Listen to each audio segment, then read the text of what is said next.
I'm just going to run through last night's game and just overall future of the Lakers, and then go over some stats in terms of LeBron's tenure as a Laker. So please feel free to come up and request a mic. But I'm under the assumption that LeBron James has made his bed and he must lie in it. That's the assumption I'm under. So I'm just going to start now. Like I said, if you guys want to come up and request a mic, feel free to do so. I definitely would like to hear your perspective, but this space is going to be about LeBron James' IG post that he recently posted on his IG. I thought it was a passive-aggressive shot, in my opinion, towards the front office.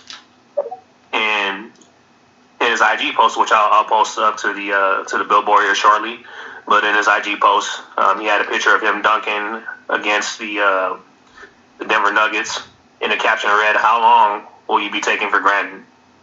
So, to me, that's with the 0-4 start that the Lakers have thus far, that's pretty clear that he obviously wants change. But the funny thing is, a lot of people are not holding him accountable for signing off on the Russell Westbrook trade. A lot of Laker fans, not me. I went in other spaces stating that, and Carla, you know this. I went in other spaces stating that the Lakers are going to need a lot more change in this healthy Anthony Davis and LeBron James.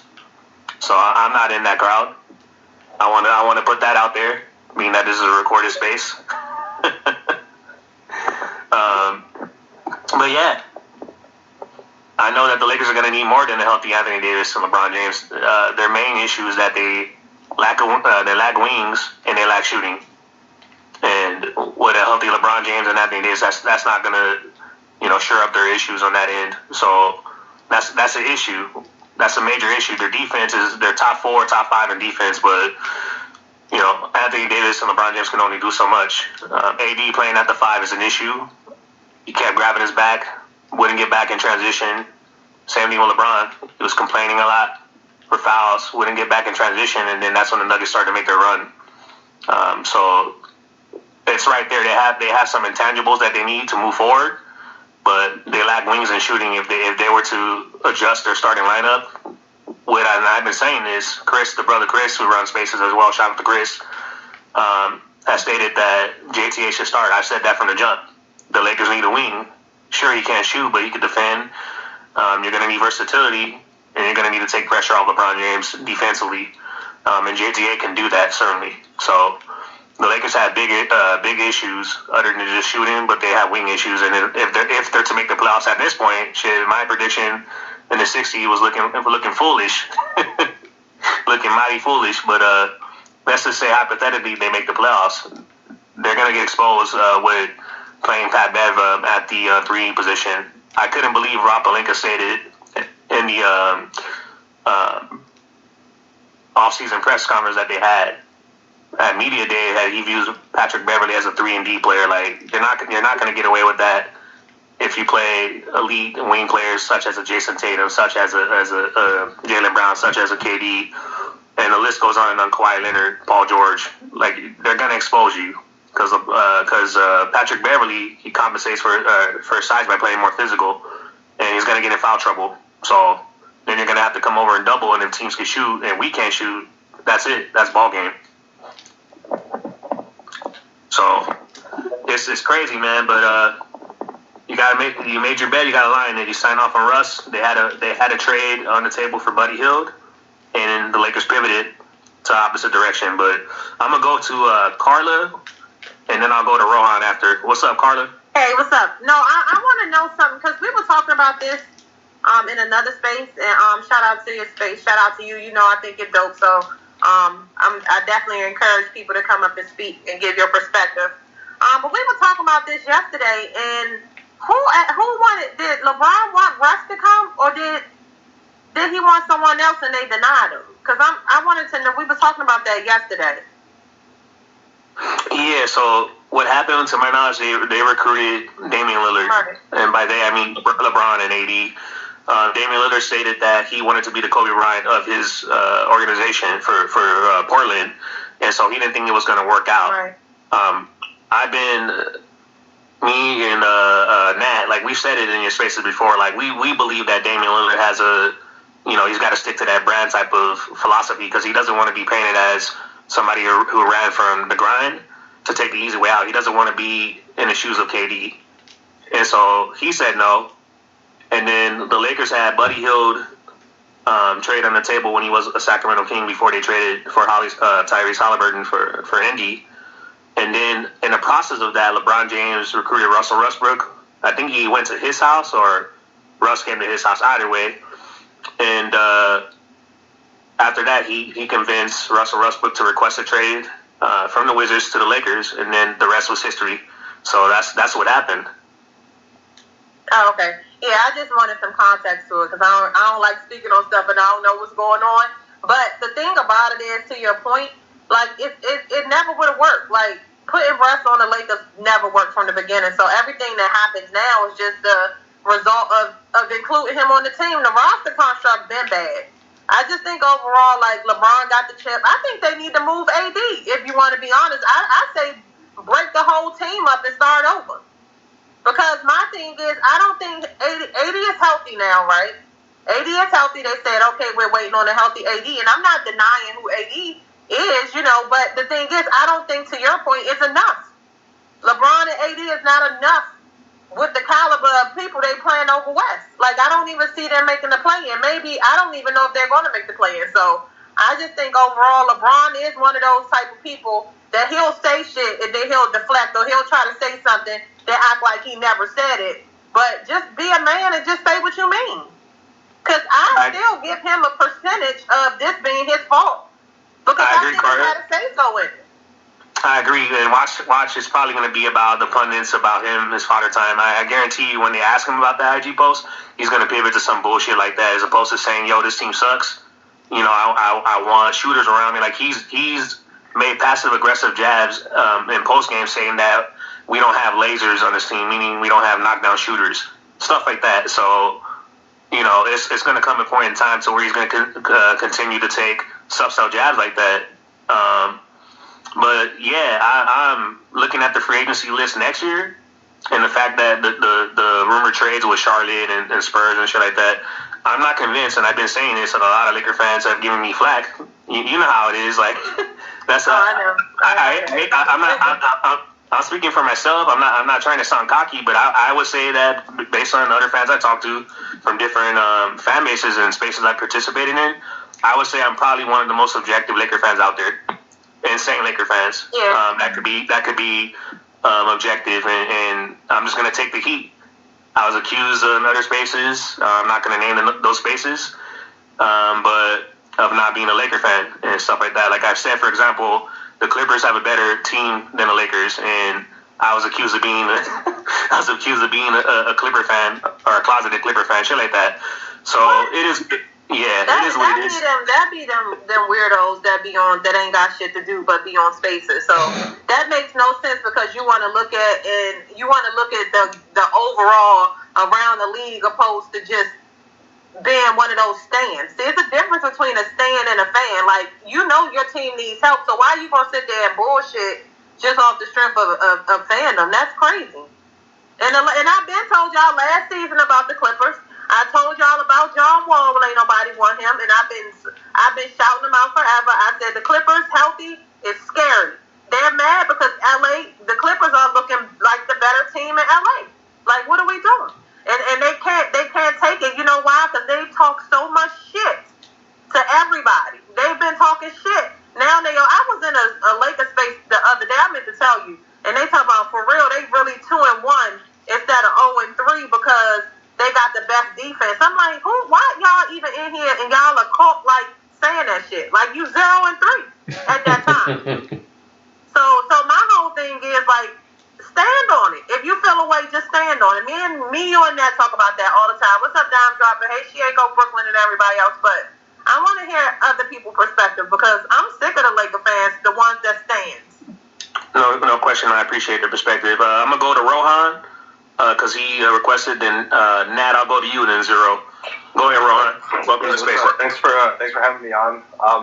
Definitely good to hear views of someone who may not see eye with me, but like someone who like has like a lot of points that like are valid and are respectable. I think in terms of LeBron, AD, the Lakers superstars making their own bed, I agree with it in the sense that like people really shouldn't be giving them like slack or feeling bad for them, and then analyzing them on the court is a completely different thing. Like yesterday, LeBron like being very pass first in like the first quarter down the stretch, like that's like not how he should have played. In hindsight, I think that left a lot of points on the board for the team, especially in the fourth quarter and other spurts where they were able to gain momentum, able to claw back into some of the lead. It just fell apart after that. But I think in terms of the Westbrook situation or blowing it up, there definitely is a lot of reason and a lot of validity behind believing that like Braun dug his own bed, so he has to live with it. But thinking from a team standpoint, it just seems like a ticking time bomb on both sides. But like at the same time, Russ is Russ. At this point, it's like a bad statement for that, as well as the implications of him having a $47 million contract. So it's not like trading Russ is going to be something that you can just apply pressure and have it happen instantly. But definitely feel like the passive aggressiveness is there, and it's not really like a good situation between the relationships and tensions with one another in the team at this point. So that's basically what I have to say. I appreciate that perspective. I just want to say that, to be fair to Russ, he signed that extension in OKC, so I can't blame him there. And the fact that the Laker fans, minus myself, have blamed Russ almost exclusively, this shit has been nasty work. The spaces I've heard, I've had other Laker fans hit me up in DMs asking me to come and speak, but when I come up and speak, I get accused of a bunch of bullshit, so I don't go in a lot of those spaces because a lot of them lack objectivity. I can see why other fan bases hate the Lakers. I really can, because I even fucking dislike my own fans. I don't even fuck with the vast majority of them. I enjoy talking to Celtic fans, Clipper fans, and other fan bases because I could actually talk basketball with them. It's actually more enjoyable. There's very few Laker fans out there that are objective, so it is what it is. But you know, Russ getting blamed is just unfortunate, man.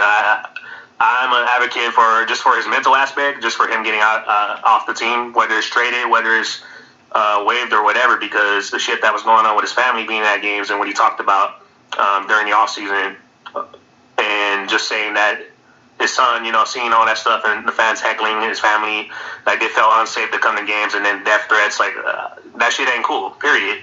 And a lot of Laker fans take it too far sometimes. And so, just for his mentals, like I would be supporting him. At the same time, I'm criticizing players, but I'm going to be supporting them because obviously the main goal is to fucking try to get them to play better. So there's even fans rooting for Russ to do bad so that he could be traded.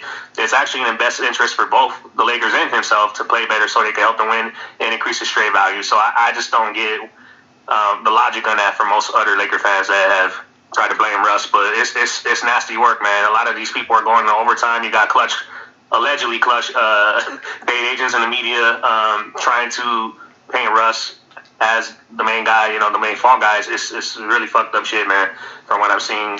People just going into overtime trying to make this a thing. So Russell Westbrook won last night in the aspect of, you know, he didn't play and he couldn't get blamed for this. If I was Russ, I would be requesting a trade today, and I probably wouldn't play after that, because no matter what, you know, he's gonna get the blame. So it's crazy, man. But thanks, Rohan. I appreciate your perspective. Nat, what's up? Welcome to the space. What you got? Hey, sis. What's up, sis? Thank you for inviting me, sis. I didn't even see the space.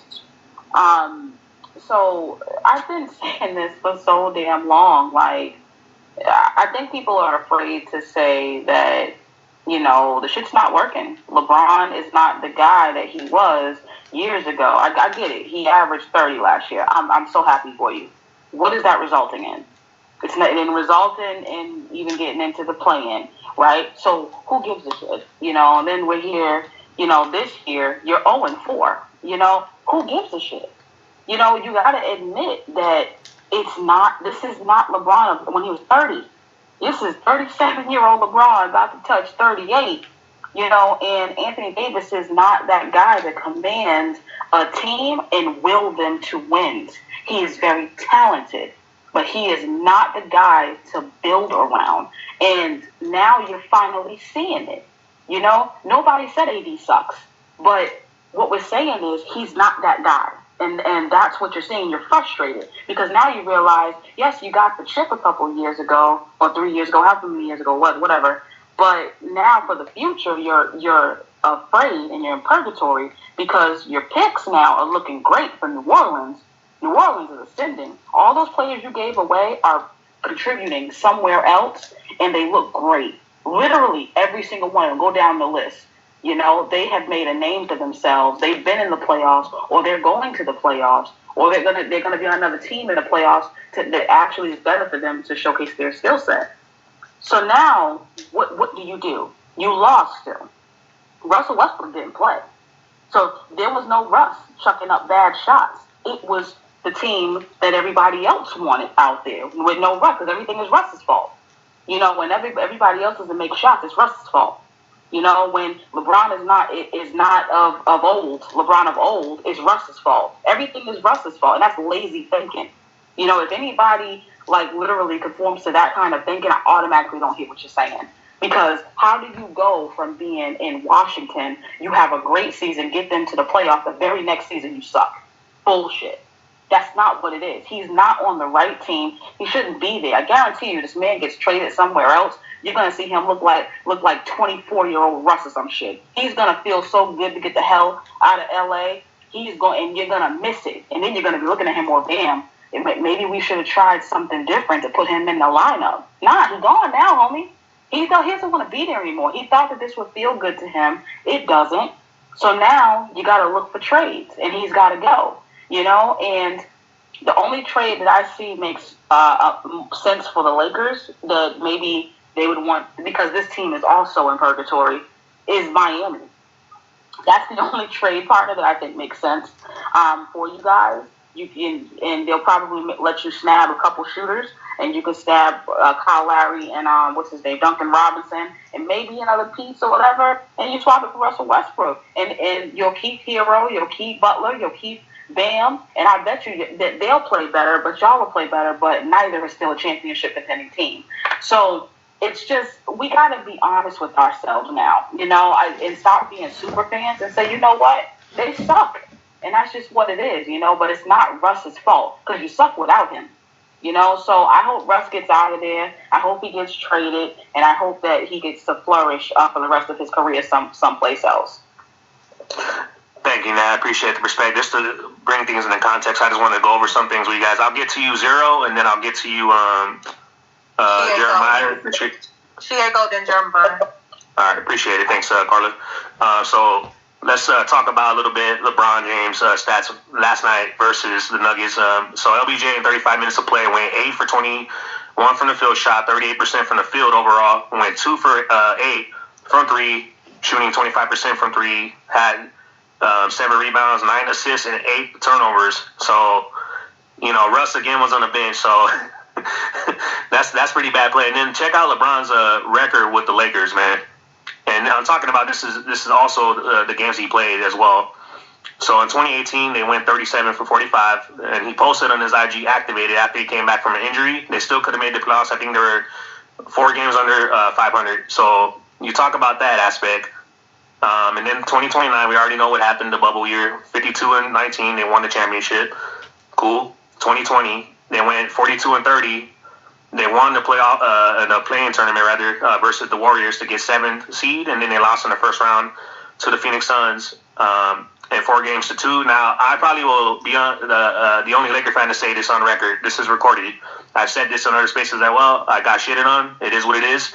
I still believe that the Lakers would have lost, even if Anthony Davis didn't get hurt, because the Phoenix Suns had wing versatility. The Lakers did not. And Dennis Schroeder went MIA in that series. So I think those 2 things would have hurt them, even if AD did not get injured in the Phoenix series. But that's just my perspective. And then in 2021, Lakers went 33-49. They didn't make the playoffs, and they were in the 11th place in the West. And then LeBron James, you want to look at his longevity as a Laker. He played 55 games in 2018, 67 games in 2019, 45 games in 2020, and 2021, 56 games. So my whole point is this, to the people in the chat and then to some Laker fans. This could get ugly because we're starting to see the decline of LeBron a little bit. Like, he can't even drive past certain bigs when they get the switch on him. So I'm inclined to say that if we're not going to make moves, and those moves are not going to get us to a championship level, because I'm not just trading Russ just to get Russ off the team. If that's the main objective is to try to win a championship, and if those moves can't do that, then we have to look to potentially trading Anthony Davis and LeBron James. Like, I know it's crazy to say, but I just think it'll be better off because we don't have draft compensation because of the Pelicans trade up until, I believe, 2025, 2026, somewhere around there. And if we trade the 2027 to 2029 pick, there goes our decade potentially right there. And we only have second round picks after that. So we will be only able to build through free agency. So again, this trade has major fucking implications. If we fuck up by trying to dig ourselves out the hole that LeBron James has say in terms of acquiring Russell Westbrook, and then Anthony Davis as well, with his fragility as well, has been an issue, missing games, things of that nature.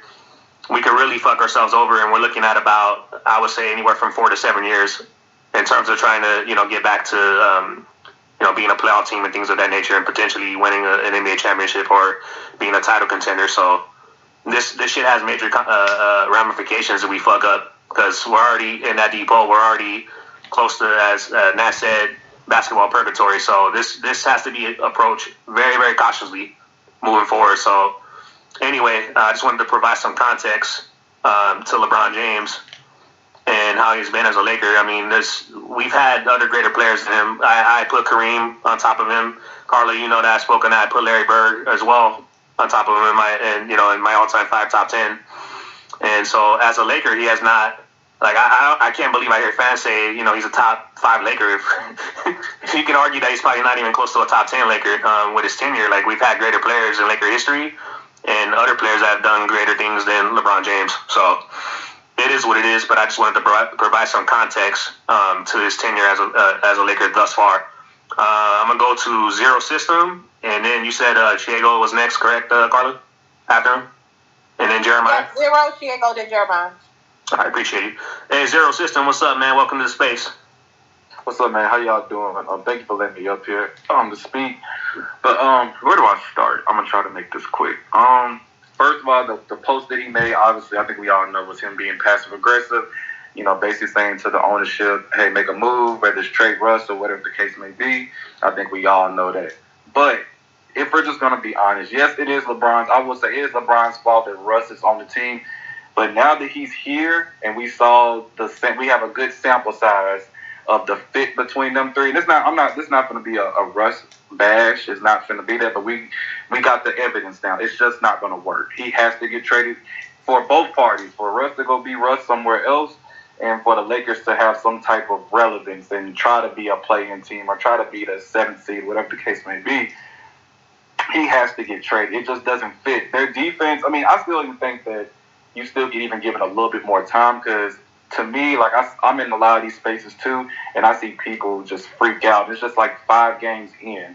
Like, we're literally just 5 games into the season. Like, for you to get a sample size of anything to make any type of logical piece or whatever you want to say, I would give it 20 games, 20, 25 games. That's when you know, like, oh, shit, okay, we suck, or, we can do this, we can do that. But to wrap it all up, like, yes, a lot of this is LeBron's fault. He's getting older, things like that. But I also say, like, LeBron at his peak, the peak of his powers in Miami, let's just say that, he needed shooting around him. He needed elite shooters around him. He needed space.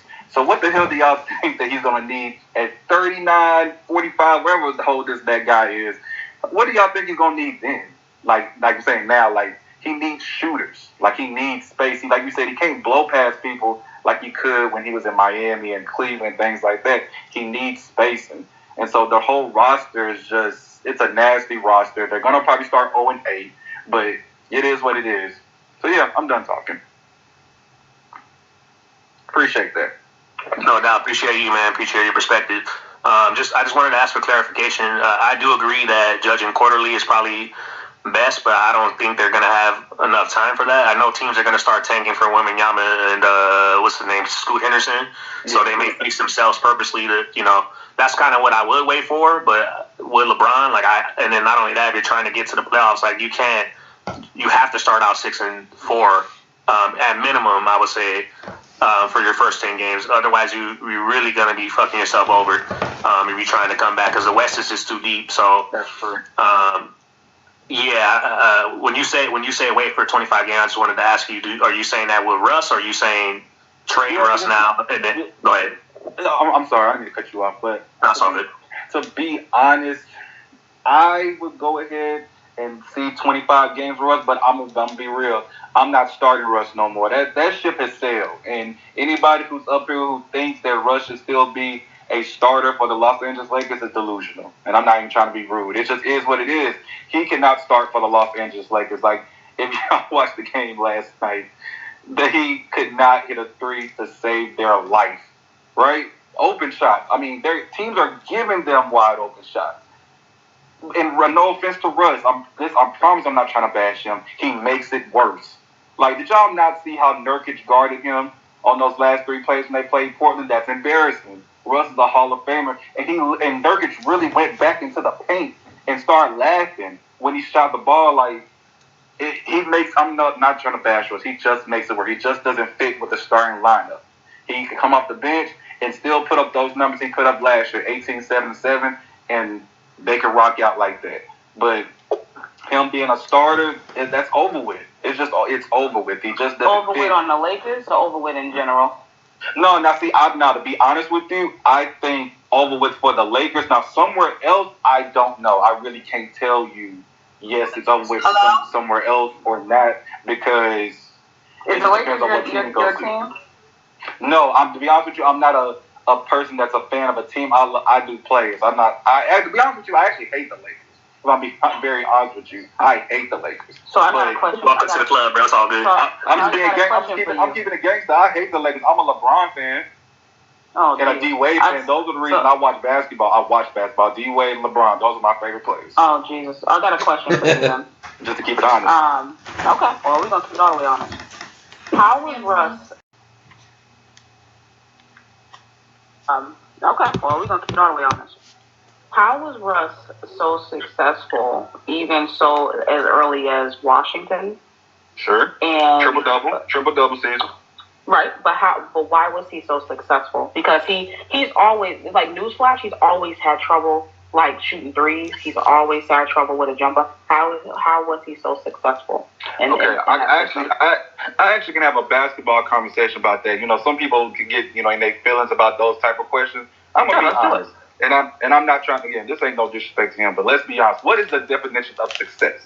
So, you said he had success. Yes, he had a number success, right? The triple-double, that's great. He got them to the playoffs. That is a successful success. Yeah, that is a success in a way, but let's be honest. The Wizards' record to get in the playoffs was still horrible. Like, I don't think people, that's why when people say, yes, he did get them in the playoffs, that is true. I would not take that from him. But their record was still bad. Like, the Wizards still sucked ass. And they lost in 5 to a team without Joel Embiid. We don't talk about that, though. Or that Russ numbers in the playoffs versus the Sixers were putrid. They were horrible. Like, they were god-awful. Seriously. And that, again, that's not to knock him. That is the truth. That is the fact. And that's what's on film. You know what I'm saying? It's not to knock him. But that's why I say, like, yes, I think that he could go to a team like Charlotte. I'm just throwing out names. I'm not really saying Charlotte. And he can, get his triple-double or whatever the case may be, and maybe get them into a playing team. But as far as him being on a winning team, them days of him being a starter and having the ball in his hands like that for a team that has championship aspirations, or if I'm being honest, second-round aspirations, them days is over with. Because you have to have spacing in the NBA today. Look at our best teams, the Clippers, Suns, Mavericks. I mean, I could just keep the list going. They all have spacing. They all have spacing for their best player, or they don't have the spacing that the Lakers have. It's not sustainable. You have to have spacing for your best players. And with Russ, AD, and Bron on the floor, 3 horrible three-point shooters, Bron is streaking. We all know that. Russ can't shoot. And AD is falling off a cliff. So it just doesn't fit, and it's just not to knock him, no, but the facts are the facts, and that's how I'm going. So I hear you, right? I hear you. But how can we say, first of all, it is an accomplishment for Washington. Washington doesn't have the history of a Boston or a Miami or a Lakers. So to say that, like, but really, how good was that? It was phenomenal because they always suck. Like, they're just not a good team, and they're just not a good franchise. And they also do not accumulate talent the right way. So they have a lot of holes on that team. So it's not to say that it was definitely easy, because you can't just go on bad teams and then all of a sudden, hey, we're going to go to the playoffs. Right. He's had success everywhere he's gone. And success is playoffs for a lot of these teams. Like, let's be real. A lot of teams, their aspirations are not championship. Some of them are good with just getting someplace. Like, okay, if we won 20 games, let's win 30. That's a success. Some teams are, if we didn't make the playoffs the year before, let's make the playoffs this year. If they get to the 7th or 8th seed, they are going to ride that shit for the next 2 or 3 seasons, because that is what they aspire to do. Everyone is not built to win a championship. We know Washington is not that kind of team. Washington is probably not going to win a championship for years. We might say decades, honestly, with the way that how they run their team. So he's had success, and we can't knock that. Everywhere he's gone, but LA. It's just but LA. That's the only place. So it's not that I think that he needs to come off the bench. He's not a good fit for that team, and that is okay. That team has other, like, how was he successful? And that's what I mean. How are you successful with your play a year prior to you getting? It's actually months prior to you getting to LA. You're talking about triple double. You're talking about a guy that averaged 22, 11, and 11. Mm-hmm. That's not going to stop that. That's a story. People can't just do that. All of a sudden he gets to LA. My man is at 1877, which is actually decent for a starting point guard. A lot of people would kill to have 1877 production, but now he's at 10 points. My man is at 10 points, 28% from the field, 8% from three. 8% from three is atrocious. I don't even know. But 7 rebounds, 4 assists, 2 steals. So he's falling off a cliff in LA. And I think that quick turnaround from Washington to LA, I think is twofold. I think it's the LA system and the players that they've gotten around him as well. And he don't want to be there. I don't think that he's a guy, though, that is past his time where he can't contribute to another team. I refuse to believe that, because I've seen him do it. So can I ask you a question? Zero. Hold on a second. Yeah, we got other speakers in the room that has been patiently. But I do appreciate the back and forth. I'm gonna go to I think it was Jeremiah and then Shago. Jeremiah, welcome to the space, bro. What you got on the subject? Look forward to hearing your thoughts. Welcome to space again. Appreciate it, man. Shout out to Carla. That's the reason why I know about the space. But I appreciate the title of the space, because Zero, I hear you, but you kind of ducked the accountability that the space is about in general. The reason why we can't see Westbrook, Nat, play the way that he did in his previous stops was basically because however many times we've seen it said by LeBron, front office, coaching staff, whoever, about the need for a real playmaker on his team, LeBron refuses to relinquish his hold on the offense. And quite frankly, I'm glad that there's a space. There's not thousands of Laker fans in here or LeBron fans to, unmute and get loud and boisterous because, hit dogs holler, of course. But the fact of the matter is, until this man gets to accepting the fact that he, like many have stated, is about to be 38 years old. Like, as great as his longevity is, and again, I own this man's jerseys. I've supported him prior to him being a Laker. However, I can be real about what I've seen on the court, and this is prior to Westbrook getting here. The reason why Dennis Schroeder was acquired in 2021 or in the season 2019, or well, not 2019, right after the bubble.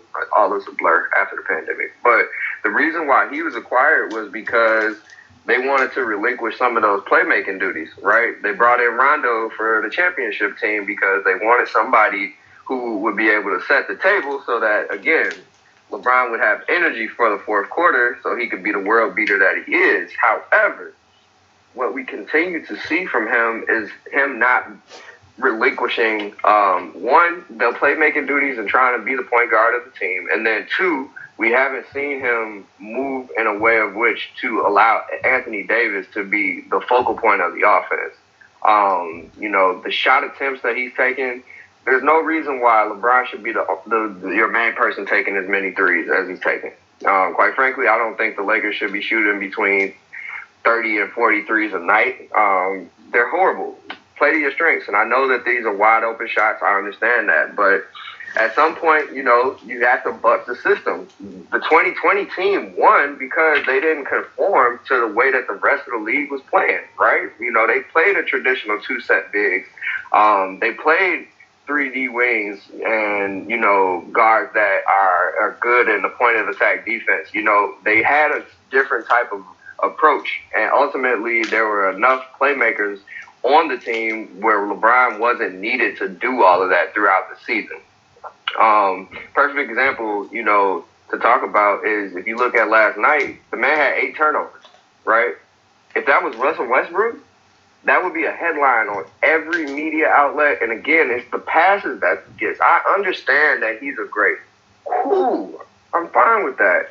But there's a biasness that exists not only in the Laker fan base, because we know that the Laker fan base is not made up of all Laker fans, right? We have the import of Bron fans who have come over and, make it seem as though it's only because of this, and the third. But it's like, if, again, we look at the bigger picture of things, this team didn't execute in crunch time well prior to Westbrook joining this team. As a real Laker fan, the outlier season, of course, was a championship season, but if anybody recalls, the season after that, there were a lot of blown leads, right? Like, there were 20-point leads blown in the fourth quarter. How does that happen? A lack of execution. They had the spacing, so you can't say it was a spacing issue. It comes down to execution, and it comes down, quite frankly, and I've said this in, the late night late show space and was jumped for it, but I'm like, we have a bunch of egos. And I didn't even really get to talking about names, but, late game, people are looking for the hero shot of the silencer of putting the 3 in to, extend the lead. And it's just like, how about we just play complete basketball, right? Like, run your sets, try to get the best shot. We settling. Why are we settling for these shots, man? It's frustrating because the collective IQ, and I'm as many have stated, how does a man who consistently put up triple doubles, consistently was making his teammates better? I mean, we talk about LeBron in that regard, but Russ has got people paid. Like, let's be frank, and quite honestly, the team just doesn't have the weapons and pieces for him to be successful or LeBron to be successful. If we're going to be honest, there aren't shooters for them to kick it out to when they drive to the paint, right? That's both of their primary playing ability, right? Drive and kick, but they don't have shooters to kick it out to. So, this whole thing of making excuses and being like, well, it's Russ's salary. I mean, they made the trade because they felt like they needed him on the team. So, again, the accountability got to go back to those who push for that. I understand that Rob Pelinka is not built out the roster in ways that fan bases would like, but also they're the Lakers. Who's going to help them, right? And then in addition to them being the Lakers, LeBron James is the face of the franchise. We all know how the NBA feels about him collectively. You know what I'm saying? They speak glowingly of him, but these GMs they don't want to try to help him win another championship. I mean, let's be frank here. Nobody is going to be lining up to give LA the shooters that they are asking for. And, all of these trade theories of the Indiana Pacers, the San Antonio Spurs. Like, can y'all look at history real quick? Like, when have the Lakers actually consummated trades with either of those franchises? And if you're a real Laker fan, you'll understand why that had to happen, right? And, you know, we have all of these, again, transplants that are coming in and like, yeah, trade all the picks. Like you said at the very beginning, you know, beautiful. Like, why would we do that? This man is in the twilight years of his career, and we just gonna mortgage our future so that we can win another championship. And it's like, I understand the championships are the goal, but these other franchises, many of them, they ain't never won shit. Like, excuse my language, but at the end of the day, we did win a championship in the last 3 years.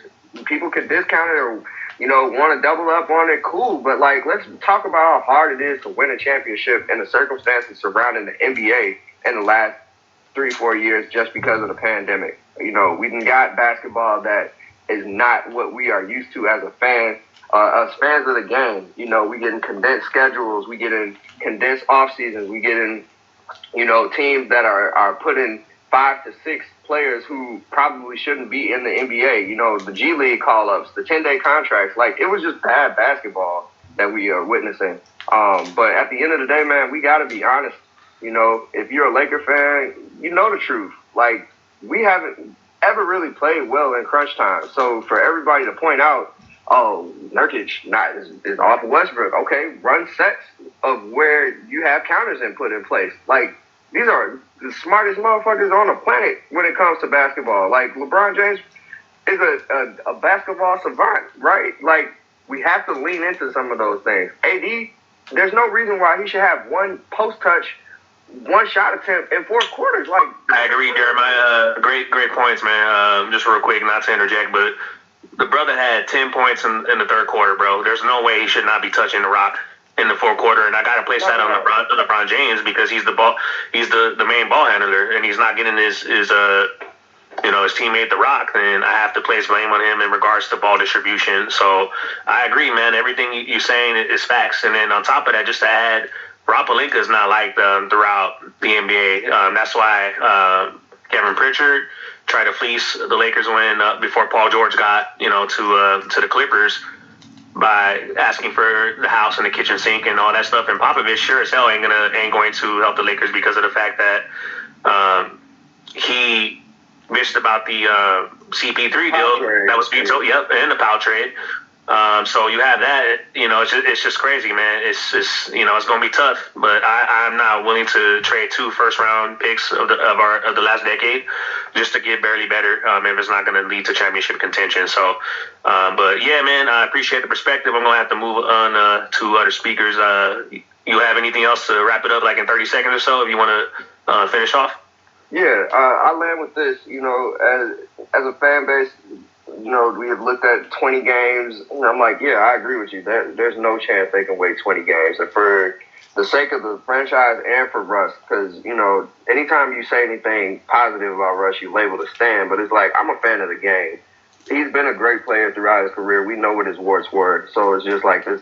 Imagine that he's going to flip to the opposite end of the player that he is ingenuous. It's disingenuous, quite frankly. But thank you. Yeah, no problem. Thank you for your perspective. Shago, what's up, man? Welcome to Space. What you got on this topic? Peace to everybody in the room. Can you hear me okay? Yes, sir. All right, cool. So, yeah, thanks for letting me up, bro. Nice space. Shout out to everybody. C-Not, Carlo, Brooklyn, Not. Yeah, so the title on the space, LeBron James plays, but you are too fucking old. You're now 40 years old to be posting subliminal messages on social media crying about being, overlooked. Or dude, you have 4 rings. You like a 3-time MVP. People properly rate you, bro. This is all your fault. Everything is your fault. I'm Rob Lakers and the Lakers organization as a whole. When you give one player so much power that they can make like GM moves, then this is what happens. Like, at some point, you have to take the reins of the organization and do things that are, beneficial for the organization themselves. They had a trade for Buddy Hield when he was in Sacramento, but he decided to go for Russ. And now you don't like Russ, you don't want Russ there.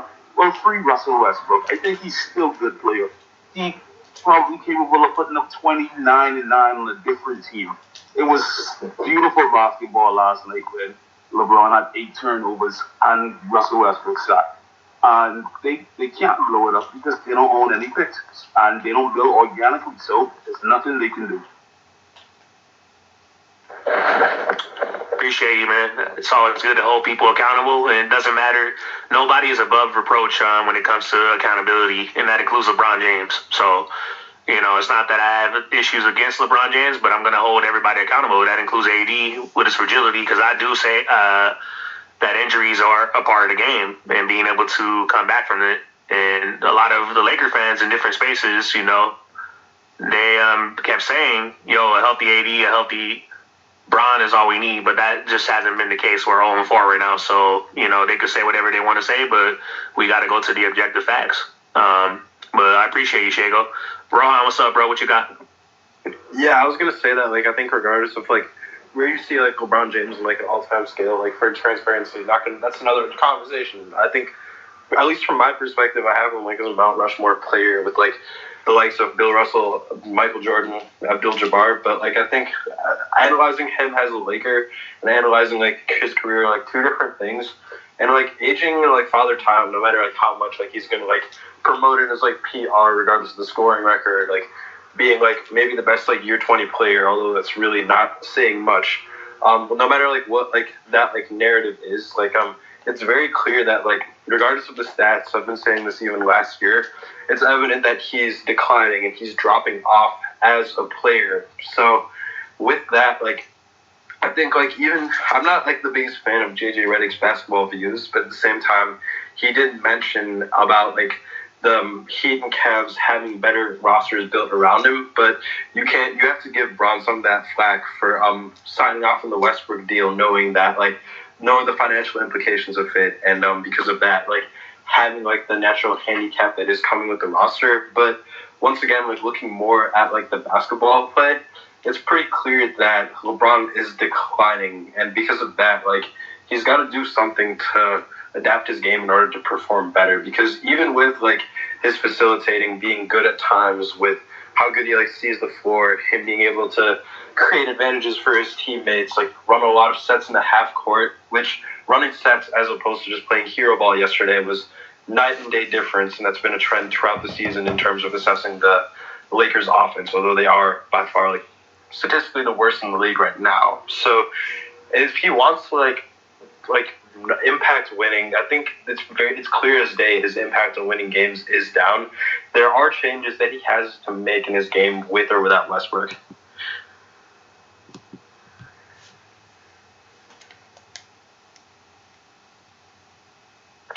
Yeah, I appreciate that, and I've said that when I was on, I think me and Dime Dropper, we did, if I recall correctly, a season preview a while ago when they first got Russell Westbrook, and I stated that LeBron James, being the one that recruited him, should be the one to sacrifice the most, because of the fact that he has there's a notion out there that he makes everybody better, right?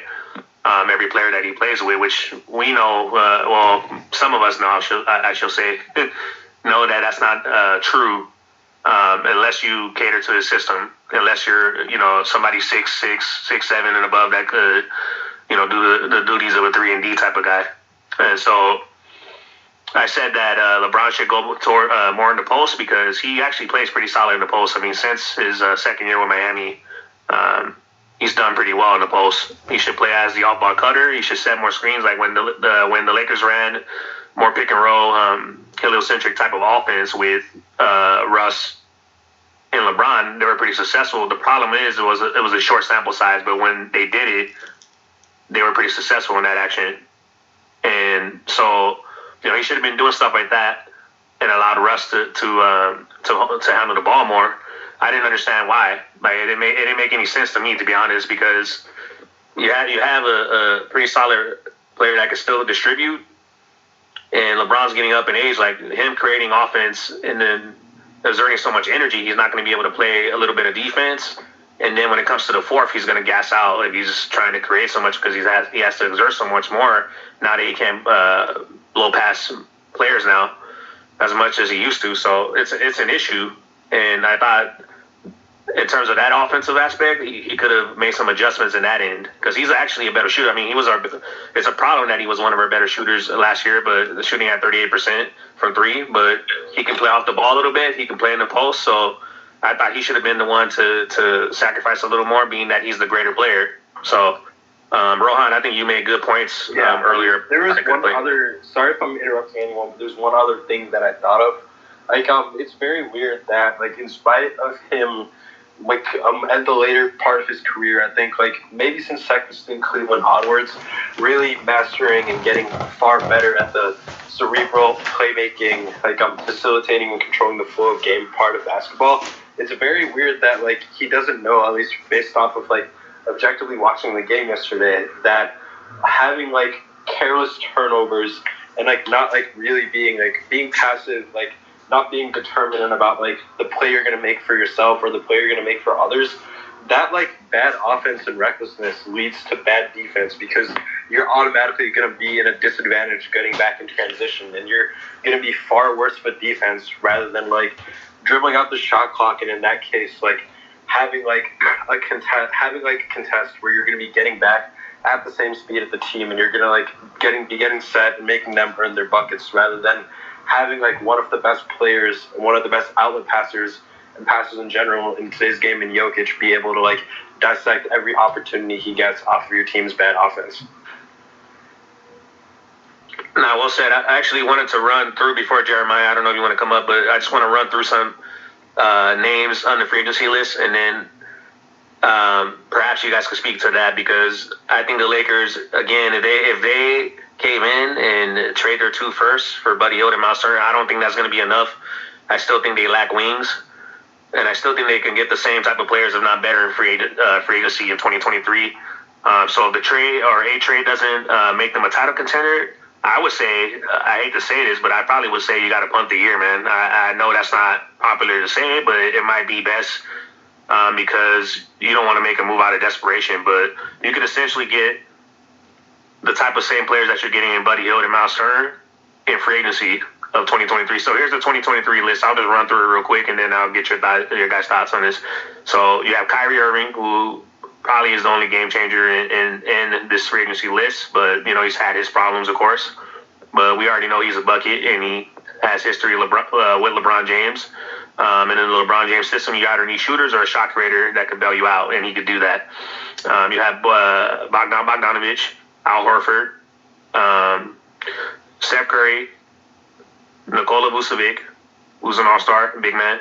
Miles Turner as well will be a free agent, so he probably will command anywhere from 25 to 30 mil, which the Lakers would have about 30 to 35 mil if they don't make any trades going into next season. Kevin Love, Karis LeVert, Bojan Bogdanovic, Dylan Brooks, Danny Green, Max Strus, Gabe Vincent, D'Angelo Russell, Jay Crowder, Harrison Barnes, and that's Will Barton as well. That's unrestricted free agents, but there may be guys that opt out, like a Gary Trent Jr. That's a player I would look at for two-way play. You need some two-way play in the wing position or shooting guard positions that could knock down shots and defend as well.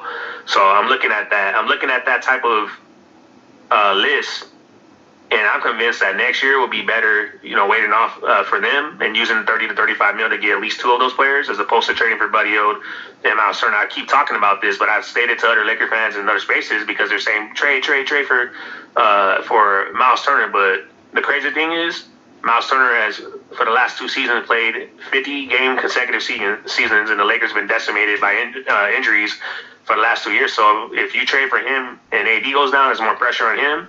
Then, you know, he may get injured, and vice versa. If you trade for Miles Turner, he goes down, AD has to play more to 5, and he's already having problems. So that's a big issue. And then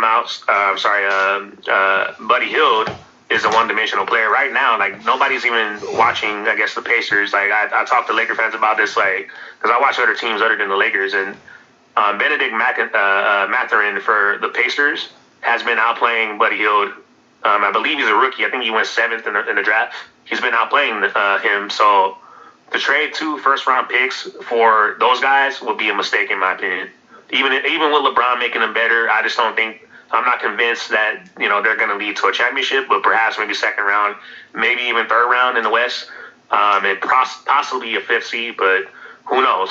So, you know, that's my thoughts on that. I would probably wait till next year what do you guys think about that, Rohan and Jeremiah? From the list, and if anybody wants to come up here and request somebody, feel free to do so. But I wanted to get you guys' thoughts on the free agency list next year, and whether you would make the desperation call and say, fuck it, let's just trade the 2 picks to be at least competitive, or would you even blow it up and say, you know what, this isn't going to work. We know LeBron's declining a little bit. We know AD has fragility issues with injuries, and we're probably not going to go far. We don't have a lot of picks going forward. We only have 27 and 29 right now. Perhaps we could start all over and get some draft picks, and in a trade for those 2 players, we can get young players on the come up, whether it's someone like a Scotty Barnes, for example, or people of that caliber who are under 25. That's what I would be looking to do if I was to trade both Anthony Davis and LeBron James. So what is your perspective on what I just said? Or if you have anything else, feel free.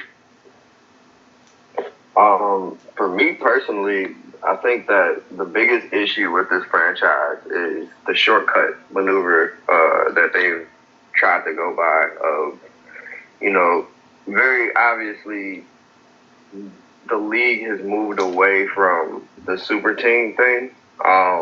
And those teams that have, 3 All-Stars, like the Warriors or, looking at Denver, and some of the others, like those teams were built organically, right? So they were able to sign the players that they drafted, and players that, they took a chance on, in the drafts. Like Michael Porter Jr. had 100 red flags on him, with his back coming out of high school, or did he end up going to college? Did he play? I don't think he played at Mizzou. But, a lot of these players had a lot of things on the track record. As far as the list, I really like Harrison Barnes. I feel like the team really needs to prioritize getting players that just are basketball players and worry about everything after the fact. If we are looking at Kyle Kuzma, Lakers golden child, the very one that most of the fan base, wanted dismissed, just because of